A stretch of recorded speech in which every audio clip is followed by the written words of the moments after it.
부활절 후에 처음 맞이하는 주일입니다. 오늘 우리가 함께 나눌 하나님의 말씀 제목은 버티는 삶에서 소망의 삶으로.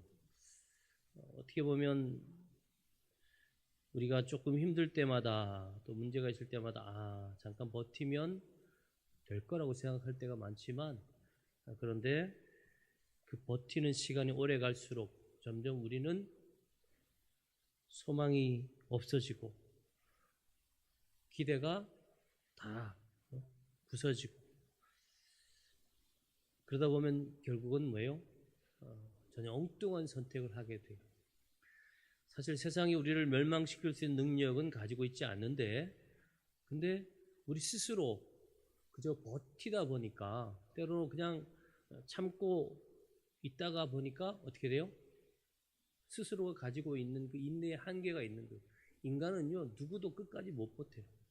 그런데 우리는 우리에게 예수 그리스도가 오셔서 주신 생명의 길이 있고 소망의 길이 있고 또 은혜의 길이 있어요.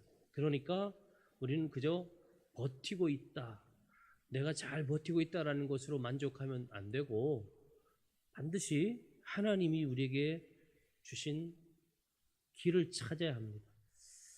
이사야에 대해서 잠깐 제가 설명을 할게요. 이사야서는 구약에 있는 성경이지만 구약의 복음서다라고 할 수 있는 그런 성경이에요. 이사야가 66장이잖아요. 그렇죠? 그래서 이사야서를 두 부분으로 나누는데 1장부터 39장까지. 그럼 뭐예요? 여러분 아시는 분은 구약이 39권, 그죠? 구약 39권. 그 다음에 신약 27권. 그래서 성경이 66권인데 그럼 뭐야? 성경의 하나의 모델, 샘플 같은 그런, 참 특이하게도 66장으로 되어 있고 앞에 39장까지는 주로 심판에 대해서, 하나님의 말씀을 순종하지 않은 유다 사람 또 이방인들에 대해서 앞으로 이러이러한 어려움과 심판이 있을 거다. 그리고 그 주위의 나라, 바벨론, 아수르, 블레셋, 모압, 다메섹, 구스, 에돔, 아라비아, 이런 나라와 그 나라에 속한 사람들까지도, 온 세계 열방까지도 다 하나님의 심판이 있을 거다. 그렇게 얘기해요. 그러다가 이제 40장 지나가면, 여러분 잘 아는 40장 처음에 뭐가 나와요? 광야의 길을 만들어라. 하나님의 대로를 만들어라. 여러분 구약이 끝나고 신약이 시작되면서 세례 요한부터 예수님도 뭐라고 그랬어요? 회개하라, 천국이 가까웠다. 그러면서 하나님 나라가 임할 거다. 그러니까 우리가 하나님과 다시 통로를 만들어야 돼. 은혜의 통로를 만들어야 된다는 거죠. 그러니까 우리의 살 길은 우리 안에 있는 게 아니에요. 내가 어떻게 한다고 답이 나오는 게 아니라 뭐라고요? 하나님이 우리에게 오셔야 돼요. 그래서 예수님이 오시는 거예요. 그러니까 이 이사야라는 성경은 신약에 굉장히 많이 인용이 됩니다. 왜 그럴까요? 예수님에 대한 예언이 제일 많이 담겨 있으니까. 그래서 보통 우리가 마태, 마가, 누가, 요한을 뭐라고 그래요? 복음서라고 해요. 복음서. 그래서 마태복음, 그걸 영어로 하면 뭐예요? Gospel of Matthew, Gospel according to the Matthew. 그러니까 마태를 통해서 주어지는 복음. 똑같아요. 이 이사야 선지자는 구약에 있지만 또 하나의 복음서라고 우리가 얘기하는 이유가 예수님에 대해서 너무 많이 써놨어요. 복음서라는 게 뭐예요? 예수님이 어떻게 오셨고 어떤 활동을 하셨고 우리 위해 고난당하셨고 죽으셨고 그리고 부활하셨다라는 사실을 기록해 놓은 거죠. 근데 이사야는 수많은 곳곳에 예수님에 관해서 예언했는데 그게 이루어지지 않으면 복음이 아니지만 그건 다 이루었어요. 예수님이 하나님의 계획을 어떻게 해요? 하나도 빠짐없이 다 이루셨기 때문에 모든 이사야 선지자의 그 기록들은 남김없이 다 이루어져 성취가 됐어요. 그러니까 이 이사야 선지자는 구약에서 미리 예수님에 대한 모든 것들을 보고 예언을 하셨다라는 거예요. 여러분, 대학을 평가할 때 뭐 건물, 학생 수 뭐 이런 것도 중요하지만 그 대학 평가에 꼭 들어가는 게 뭐냐면 교수들의 논문이, 교수들이 얼마나 연구를 많이 하고 논문을 많이 발표했냐, 이게 중요한데, 근데 그 논문의 숫자보다도 더 중요한 게 뭐냐면 그 논문을 다른 사람들이 얼마나 인용을 했느냐. 왜? 훌륭한 논문일 경우에는 다른 사람들이 그 논문에 있는 내용을 자꾸 가져다가 자기 논문에 기록하거나 그걸 활용했을 거 아니에요. 그래서 인용 숫자가 굉장히 중요하다 그러는데, 여러분 그렇게 따지면 구약에 있는 여러 39권의 책 중에 신약에 100번 넘게 인용된 성경이 바로 이사야서예요. 그러니까 이사야 선지자는 굉장히 많은 내용들을 미리 보고 예언했다라는 것이죠. 그래서 우리가 이 이사야 선지자의 이 글, 이사야서를 읽으면 굉장히 은혜가 많이 돼요. 그래서 40장부터 이제 하나님과의 연결, 그리고 하나님께서 주시는 소망과 회복에 대한 얘기들이 쭉 기록되어 있는데, 여기서 중요한 게 뭐냐면 소망의 근거, 회복을 할 수 있는 길은 하나님. 우리에게 소망의 근거는 하나님의 주권과 위엄인 거예요.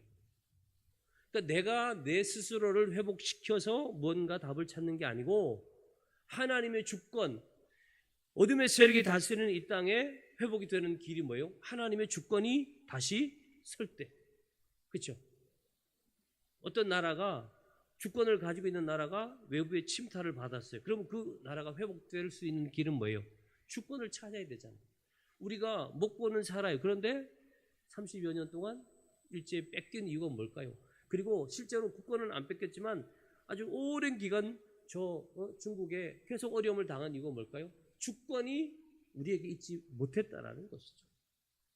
그러니까 회복에 대한 얘기를 시작하면서 이사야는 40장부터 48장까지 이 9개 장에, 이 9개 장에 절이 216개. 근데 216개 중에 반 이상이나 되는 115개에다가 주로 뭘 써놨냐면 하나님의 위엄과 능력을 계속 기록해놨어요. 그만큼 하나님의 위엄과 능력이 우리를 주장할 때 어떻게 돼요? 나는 회복되는, 내게는 어둠이 물러가고 문제가 극복되고 새로운 회복, 소망의 길이 열린다.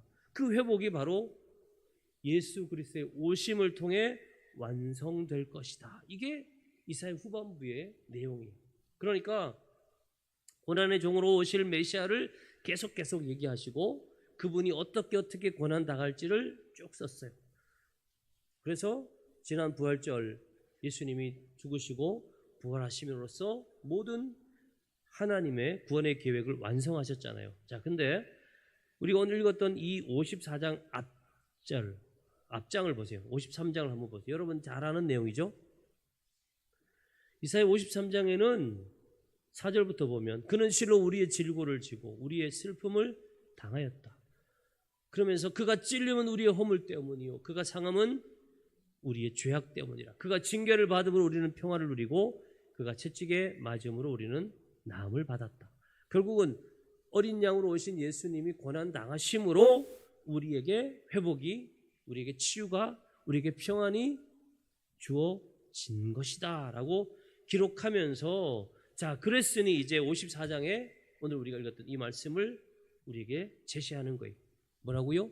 얘들아, 너희 모든 죄, 모든 허물 예수님이 주셨어. 그리고 이제 뭐예요? 너희는 새로운 존재가 됐단 말이에요. 그러니까 예전처럼 잘 안 되면 어떡하지? 지금은 괜찮은데도 불구하고 걱정을 먼저 하는 거죠. 지금은 그런대로 평안한데도 또 불안한 거죠. 과거에처럼 또 되면 어떡하지? 여러분, 걱정과 염려를 계속하는 사람에게 뭔가 새로운 길이 열린다는 건 기적과도 같은 거예요. 그러나 반대로 염려를 버리고 모든 걱정 근심을 주님께 맡기고 하나님께서 내 인생을 책임진다는 확신을 가지고 믿음을 가지고 내딛는 사람에게는 모든 일이 형통하지 못할 것, 그게 오히려 기적인 거예요. 왜? 당연히 형통하게 되고 당연히 평안하게 되고 당연히 질서를, 당연히 성공을 가져오게 된다라는 것입니다. 그래서 오늘 이 말씀은 우리에게 이렇게 해요. 내 장막터를 넓혀라. 여러분, 인간이 집터를 넓게 갖게 된 이유가 뭘까요? 소유가 넉넉하는 거예요. 다시 말해서 뭔가 집 안으로 들어오는 게 많은 거예요. 곳간이 왜 필요해요? 소출이 많은 사람이 곳간이 필요하지. 괜히 집만 크게 한다고 좋은 게 뭐 있어요? 그리고 이 장막터가 단순히 사는 근거만 말하는 게 아니라 우리의 영향력을 말하는 거예요. 내가 하나님의 사람으로 살아가게 되면 어떻게 돼요? 내가 가지고 있는 모든 삶의 터전이 점점 확장되어 갑니다. 그리고 그걸 어떻게 해요? 기대하면서 살아야 돼요. 아, 지금 나는 위축되어 있지만, 지금 내 삶은 누가 봐도 그닥 내세울 것 없지만, 그러나 하나님이 내게 주신 그 은혜로 주님이 약속해 주신 그 말씀을 붙잡고 내가 나가다 보면 지금의 내 삶, 우리 가정의 미래는, 우리 자녀들 앞날은 전혀 달라진다라는 거예요. 우리의 소망의 근거가 뭐예요? 내게 있는 게 아니라 그랬죠.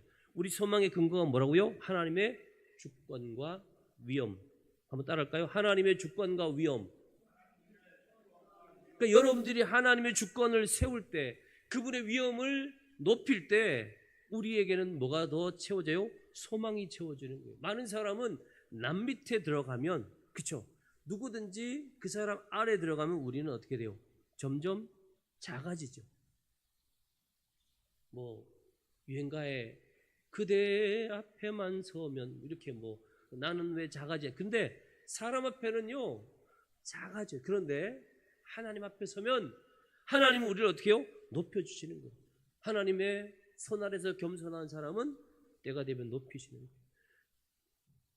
아브라함이 본토 친척 아비 집을 떠났어요. 그냥 하나님 가라는 곳을 갔어요. 그랬더니 뭐예요? 열국의 아비가 믿음의 조상이 됐어요. 요셉이 아버지 집에 있을 때도 대접받고 아버지 사랑 많이 받았지만 형제들이 미움받아서 그 아버지 집을 떠났을 때 어떻게 해요? 마음에 굉장히 큰 불안이 있어요. 야곱이 그 아버지와 형을 속이고 외삼촌 집으로 갈 때도 마찬가지죠. 아, 이제 내 인생은 어떻게 될까? 막 고민하면서 겨우겨우 아무 돌 하나 베고 잤잖아요. 그런데 그때 뭘 봤어요? 거기가 하나님의 보좌와 연결되어 있다는 걸 안 거죠. 요셉도 마찬가지. 점점 더 어려워지고 열심히 해도 계속 인생은 꼬였지만, 그러나 그의 딱 하나가 뭐예요? 하나님의 주권과 위엄을 높인 거예요. 야, 적당히 나랑 어울리자. 그럴 때 뭐예요? 안 돼요.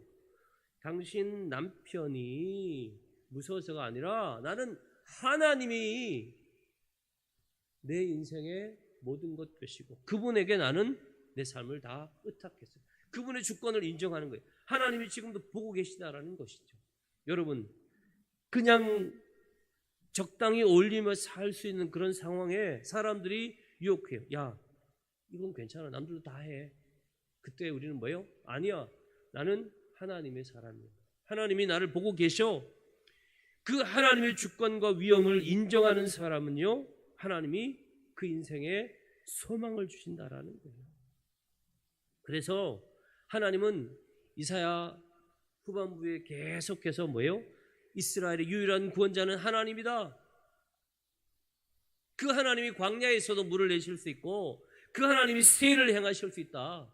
그리고 그 하나님께로 돌아오지 않고 다른 신과 우상을 섬기면 반드시 심판한다라고 끊임없이 반복하시는 거예요. 회복은 우리에게서 출발하는 게 아닙니다.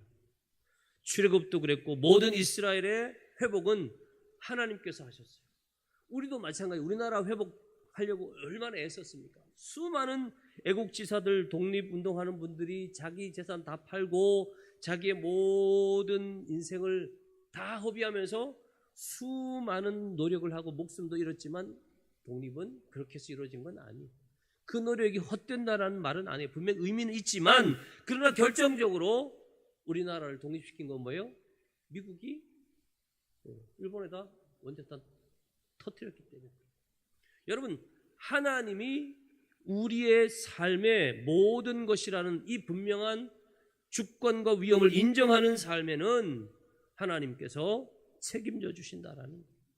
자, 오늘 보세요. 내 장목터를 넓히며 내 처소의 휘장을 아끼지 말고 널리 펴라는 거예요. 너의 줄을 길게 하라는 거예요. 누가 보면 저건 허세 아니야? 예전에 많은 교회들이 그랬죠. 그냥 아무것도 없는데 그냥 텐트 하나 치고 시작하면서 하나님께만 엎드렸어요. 사람한테 가서 전혀 인간에게 굽신거리지 않았지만 어떻게 됐어요? 하나님이 글럽해 주시는 거예요. 하만이라는 그 당대에 임금 다음으로 높은 신하가 있었지만 모르드게는 그 하만에게 굽신거리지 않는 거예요. 그러니까 이 자식 나한테 인사도 안 해? 어떻게 해요? 제 민족 내가 다 죽여버린다. 그래서 날 잡아가지고 높은 장대를 달아가지고 거기에 다 달려고 했는데 결국 어떻게 했어요? 하만과 그 자식들이 다 달렸지 모르드게와 유대민족은 한 사람도 다치지 않고 오히려 모르드게는 가장 높은 지위에 올라갔다라는 것입니다. 하나님이 우리의 장막을 넓히고 우리 휘장을 길게 해 우리의 모든 인생에 하나님께서 함께 하실 때 이건 무슨 뜻이냐면 3절에 이렇게 이는 내가 좌우로 퍼지며 내 자손은 열방을 얻으며 심지어 우리의 자손들이 황폐한 성읍들을 다시 사람이 살 수 있는 곳으로 만든다는 거죠.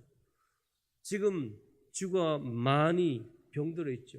그러면 어떤 사람들이 이 어려움과 문제를 해결할까요?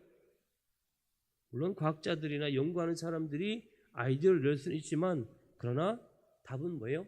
하나님의 위엄을 하나님이 이 땅을 다스린다는 걸 인정하는 사람들이 결국은 이 땅을 회복할 수 있게 된다는 겁니다. 하나님은 고백하시면 내가 너를 잠시 버렸다. 그렇죠? 이스라엘을 어려움 중에 또 이웃나라의 포로로 끌려가게 만들었어요. 왜 그랬을까요? 하나님의 말씀, 약속을 안 지켰잖아요. 안식일 지켜, 희년 지켜. 그런데 안 지켰어요. 그러니까 왜요? 하나님이 너를 버렸어요. 그렇지만 큰 긍휼로 너를 모을 것이요 내가 넘치는 진노로 내 얼굴을 잠시 가렸다는 거예요. 시편에도 보면 하나님과 우리 사이에 이 구름이 빽빽이 있어서 하나님이 안 보시는 것처럼 그러나 어떻게 해요? 영원한 자비로 너를 긍휼히 여기시리라. 그러면서 한 가지 예를 드시는데 그게 뭐냐면 야 노아의 홍수 때 봤지? 내가 홍수가 끝나고 나서 다시는 물로 심판하지 않겠다고 뭘요? 증표로 무지개를 보여줬어요. 이것처럼 내가 너를 향하여 노하지 아니하고 너를 책망하지 아니하기로 뭐 한다고요? 맹세한다. 이 맹세가 없었으면 어떻게 됐을까? 생각해 보세요. 이 맹세가 없었으면 지금 이렇게 인생들이 자기 맘대로 사는 이런 시대에 하나님이 날마다 아마 지금도 어려움들이 많이 있지만 훨씬 더 많은 하나님의 징벌이 있었겠죠. 그러나 하나님은 길이 참고 계시는 거예요. 자비와 긍휼로 우리에게 덧입혀 주시는 거예요. 10절 오늘 읽었던 말씀 마지막 절을 한번 같이 읽을까요? 시작. 산들이 떠나며 언덕들은 옮겨질지라도 잠깐만요. 산 옮기는 거 요즘은 쉬워요. 고속도로 만들고 국토 개발 하나 하면 산 그냥 쑥 깎아가지고 없앱니다. 그러나 이 이사야 시대 때 3,000년 전에는 산 하나 옮기는 거 누구도 생각 못하는 거예요. 언덕조차도 안 옮겨져요. 그러나 그런 일이 혹시라도 있을지 모르지만 나의 자비는 너에게서 떠나지 아니하며 나의 화평의 언약은 흔들리지 아니하리라. 왜요? 너를 긍휼히 여기는 하나님. 우리를 긍휼히 여기는 하나님이시라는 거예요. 그래서 이사야에 이런 말씀이 있어요. 26장 3절과 4절 주께서 심지가 견고한 자를 마음이 굳게 붙잡혀 있는, 다시 말해서 무언가가 이렇게 있을 때 얘가 흔들리지 않기 위해서는 뭐가 있어야 돼요? 밑에 받치고 있는 게 중요한 거예요. 다시 말해서 우리의 믿음이 견고하다라고 말할 수 있는 거는 이 믿음을 떠받치고 있는 우리의 마음이 중요해요. 마음이 막 조변석 아침 저녁으로 바뀌어요. 이랬다 저랬다 해요. 막 갈라져요. 그러면 안 돼요. 여러분, 겉으로 드러난 믿음보다 더 중요한 건 뭐예요? 우리의 마음이에요. 마음이 견고해야 돼요. 그럴 때 하나님이 주시는 게 뭐예요?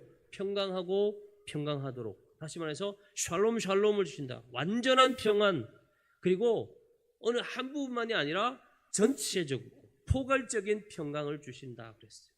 그러면서 너희는 여호와를 영원히 신뢰하라. 주 여호와는 영원한 반석, 만세반석이라는 말 알죠? 어떤 풍파가 와도 끔찍하지 않는, 지진이 아니라 무엇가 와도. 세상은 불확실해요. 그죠? 세상은 가변적. 그런데 이런 불확실한 세상에서 영원함을 얻을 수 있는 길이 있는데 그게 뭐예요? 바로 하나님을 내가 믿는 것. 그 하나님에 대한 신앙, 이게 바로 우리를 영원히 굳게 지켜준다라는 것. 예레미야 선지자를 통해서 하나님이 이렇게 말씀했어요. 여호와의 말씀이니라. 너희를 향한 내 생각은 내가 하나니 평안이요 재앙이 아니다 그랬어요. 너희에게 미래와 희망을 주는 것이다. 할렐루야. 그러면서 뭐라 그러냐면 너희가 내게 부르짖으며 내게 와서 기도하면 내가 너희들의 기도를 들을 것이다. 여러분, 우리 안에 있는 하나님을 향한 소망이 있다면 그걸 뭐예요? 알아야 돼요. 내가 기도할 수 있는 근거가 뭐예요? 하나님 믿기 때문에 그래요. 우리 부모를 보면서 아이가 생각하는 거, 와, 우리 엄마 아빠는 아무것도 없네? 그러면 뭘 달라고 얘기하려고 하다가도 얘기해봐야 소용이 없는데, 그렇죠? 또 친구한테 뭘 부탁하려고 하는데 이 친구가 믿을 만한 친구가 아니에요. 신뢰가 전혀 없어요. 괜히 말했다가 남들에게 내 이 치부를 막 들춰가지고 나만 힘들게 할 그런 사람같이 느껴지면 내가 내 속 이야기를 누구한테 해요? 안 하죠. 여러분, 하나님을 향하여 기도할 수 있다는 건 뭐예요? 하나님을 먼저는 믿는 것이고 그분이 내 문제를 해결할 수 있는 능력이 있는 분이라는 것을 내가 아는 거예요. 그분을 신뢰할 만한 근거가 내게 있는 게 아니라 하나님께 있다라는 것입니다. 너희가 내게 부르짖으며 내게 와서 기도하면 내가 너희들의 기도를 들을 것이요 너희가 온 마음으로 나를 구하면 나를 찾을 것이다. 그렇게 말씀하고 있습니다. 여러분, 지난주에 우리가 예수님이 오셔서 화평을 말하고 성령을 선물로 줬죠. 자, 그러고 난 다음에 그 뒤에 읽어보셨어요? 분명히 요한복음 20장에는 예수님이 두려워하는 제자들에게 꽁꽁 문 닫고 숨은 자들에게 와가지고 얘들아 너에게 평강이 있을지어다 하고 평강을 선포했어요. 그리고 숨을 내쉬며 성령을 받으라고 그랬어요. 그리고 도마에게는 이렇게 손에 또 옆구리에 그 창자국 못자국도 보여주셨단 말이에요. 자, 그랬으면 어떻게 해요? 이야, 예수님 부활하셨다 하고 막 자신 있게 나가서 사람들에게 알려야 되는데, 여러분 성경 한번 펴보세요. 요한복음 21장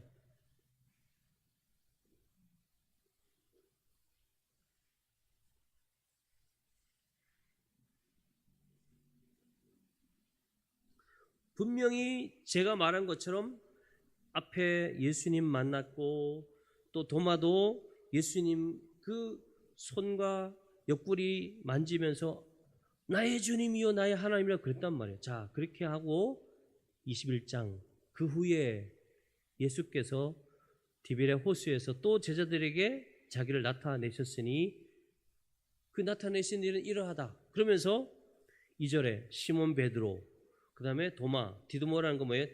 티모시, 쌍둥이 도마와 갈릴 가나 사람 나다나엘과 세베대 아들들 뭐예요? 야고보, 요한, 그죠? 그 다음에 다른 제자 둘까지 다 있었어요. 자, 그런데 3절에 베드로가 뭐라고 그래요? 나는 물고기 잡으러 간다. 예수님이 부활하셨어요. 그러면 너희를 사람 낚는 업으로 내가 불렀다. 그렇게 말씀하셨고 부활을 후에 예수님의 그 놀라운 기적의 사건들을 전해야 될 사람이 제자들이 뭐요? 나 물고기 잡으러 간다. 다시 과거로 돌아가는 거죠. 그래서 예수님이 또 가서 얘들아 너희에게 고기가 있냐? 그러면서 그물을 오른편에 던져라. 그래서 다시 물고기가 가득 잡히니까 그제서야 이제 그제서야 다시 예수님께로 오는 거죠. 우리의 연약함이 바로 이런 거예요. 제자들만 그런 게 아니라 우리 또한 그래요. 우리의 인생 가운데 어떤 중요한 터닝 포인트가 와도 우리는요 주저할 때가 많아요. 그래서 우리에게 때로 하나님이 쓰시는 방법이 뭐예요? 고난이에요. 고난. 멀쩡하던 우리의 삶에 하나님이 어려움을 주시는 거예요. 그 어려움을 통해서 우리가 깨닫는 거예요. 여러분 배고프면 우리가 알죠. 아 먹지 않으니까 배가 고프네. 그걸 통해서 뭐예요? 하나님의 말씀을 먹게 하시고 숨 못 쉬면 답답하잖아요. 조그만 미세먼지 많아도 우리 마스크 쓰는데 여러분 기도하지 않고 사는 것이 얼마나 우리에게 큰 문제인지를 그때 깨달으라는 거예요. 시편 11편 터가 무너지면 의인이 무엇을 하랴. 터가 무너지면 사람들은 다 뿔뿔이 길을 찾지만 여호와께서는 그의 성전에 계시고 여호와의 보좌는 하늘에 있다. 그의 눈이 인생을 통촉하시고 그의 안목이 그들을 감찰하신다. 그러니까 우리는요 하나님을 어떻게 해요? 찾아야 되는 거예요. 예레미야는 예루살렘 성이 멸망하고 난 다음에 그런 백성들을 향하여 그 애가를 부르면서 그 애가의 한복판인 예레미야 애가 3장 19절 이하에 보면 이렇게 내 고초와 재난 곧 쑥과 담즙을 기억하소서. 이 고난이 너무 내게 어떻게 해요? 낙심이 된다는 거예요. 그런데 그는 이렇게 고백하면 이것을 내가 내 마음에 담아 두었더니 그것이 오히려 나의 소망이 되었사옴은 그 고난과 고통을 기억하는 순간 다시 그것이 소망으로 바뀐 이유가 뭐예요? 여호와의 인자와 긍휼, 다시 말해 하나님의 성품을 떠올리게 되는 거죠. 내게 있는 모든 기대가 무너질 때, 내 육체가 나를 더 이상 지탱해 주지 못할 때 우리는 뭐예요? 하나님을 찾게 되는 것이죠. 하나님을 떠올리게 되는 거죠. 여호와 인자와 긍휼이 무궁하심으로 우리가 진멸되지 아니함이니이다. 그리고 이것은 긍휼은 인자는 아침마다 새로워진다. 성실하신 하나님이시기 때문에 그렇다라는 겁니다. 여러분, 우리에게 어려움과 문제가 올 때마다 우리의 삶에 수많은 답답한 일이 생길 때마다 우리는 하나님의 사람들의 고백을 들어야 돼요. 시편 62편에 이런 고백이 있죠. 내 영혼아 잠잠히 하나님만 바라라. 무릇 나의 소망이 그로부터 나오는도다. 오직 그만이 나의 반석이시요 나의 구원이시요 나의 요새이시니 내가 흔들리지 아니하리로다. 지금 내 삶에는 흔들릴 만한 모든 환경이 있어요. 그러나 하나님이 나의 반석이고 나의 구원이고 나의 요새라는 걸 인정하는 사람은 흔들리지 않는 거예요. 나의 구원과 영광이 하나님께 있음이요 내 힘의 반석과 피난처도 하나님께 있도다. 백성들아 시시로 때때로 한순간 빠짐없이 그를 의지하고 그 앞에 마음을 토하라. 우리 하나님은 우리의 피난처시로다. 여러분 눈을 잠깐 감으세요. 그리고 제가 읽어드리는 말씀을 이제 듣고 말씀을 정리할게요. 여러분 잘 아는 시편 16편 8절로 11절을 읽어드릴 테니까 눈 감고 한번 들어보세요. 내가 여호와를 항상 내 앞에 모심이요 그가 나의 오른쪽에 계심으로 내가 흔들리지 아니하리로다. 이러므로 나의 마음이 기쁘고 나의 영도 즐거워하며 내 육체도 안전히 살리니 이는 주께서 내 영혼을 수월에 버리지 아니하시며 주의 거룩한 자를 멸망시키지 아니하실 것임이니이다. 주께서 생명의 길을 내게 보이시리니 주의 앞에는 충만한 기쁨이 있고 그의 오른쪽에는 영원한 즐거움이 있도다. 시편 146편 5절로 10절 말씀입니다. 계속 들으세요. 야곱의 하나님을 자기의 도움으로 삼으며 여호와 자기 하나님에게 자기의 소망을 두는 자는 복이 있도다. 여호와는 천지와 바다와 그 중에 만물을 지으시며 영원히 진실함을 지키시며 억눌린 사람들을 위해 정의로 심판하시며 줄인 자들에게 먹을 것을 주시는 이시로다. 여호와께서는 갇힌 자들에게 자유를 주시는도다. 여호와께서 맹인들의 눈을 여시며 여호와께서 비굴한 자들을 일으키시며 여호와께서 의인들을 사랑하시며 여호와께서 나그네를 보호하시며 고아와 과부를 붙드시고 악인들의 길은 굽게 하시는도다. 시온아, 여호와는 영원히 다스리시고 내 하나님은 대대로 통치하시리로다. 아멘. 저 보세요. 가지가 이렇게 담 안에 자라고 있는 식물이 있다고 합시다. 그럼 이 식물이 담 안에 갇혀가지고요, 이 담을 못 넘고 있어요. 계속 이 나무는 기도합니다. 하나님, 이 담 좀 무너뜨려 주셔서 제가 밖을 좀 보게 해주세요. 이 담이 무너지면 좋겠어요. 무너지면 좋겠어요. 계속 그 기도만 하고 있는 거예요. 근데 하나님은 아니죠. 예, 너 지금 내가 너한테 주는 양분 있지 않니? 물 있지 않니? 너에게 비춰지는 태양빛 있지 않니? 그거 받아라. 그 생명의 기운을 받아서 뭐 하면 돼요? 자라면 돼요. 그러면 이 나무가 쏙 자란다고 생각해 보세요.